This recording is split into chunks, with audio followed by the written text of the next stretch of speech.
కాబట్టి లక్ష్మీ కటాక్షం కలగాలంటే, శివానుగ్రహం కలగాలంటే, డబ్బు నిలబడాలంటే ఆ పీట మీద అష్టదళ పద్మం ముగ్గు అంటే 8 దళాలున్న పద్మం ముగ్గు వేయాలి. ఆ తర్వాత అక్కడ ఒక రాగి చెంబు ఉంచాలి.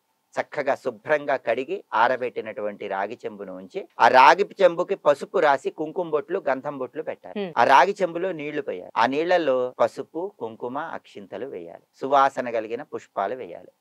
తర్వాత కొన్ని సుగంధ ద్రవ్యాలు ఉంటాయి. కస్తూరి జవ్వాది వీటిని సుగంధ ద్రవ్యాలు అంటారు. ఆ సుగంధ ద్రవ్యాలు వేస్తే ఇంకా మంచిది. తర్వాత యాలకులు వేస్తే మంచిది. ఇలా ఈ వస్తువులన్నీ కూడా ఆ రాగి చెంబులో ఉన్న నీళ్ళలో వేసి గురువారం రోజు ఏర్పాటు చేసుకోవాలి. గురువారం ఈశాన్యం మూల ఇలా ప్రత్యేకంగా రాగి చెంబుని ఏర్పాటు చేసి శుక్రవారం శనివారం ఆదివారం అలానే ఉంచి సోమవారం రోజు ఆ నీళ్లు ఎక్కడైనా మొక్కలో పోసి మళ్ళీ రాగి చెంబుని ఏర్పాటు చేసుకోవచ్చు.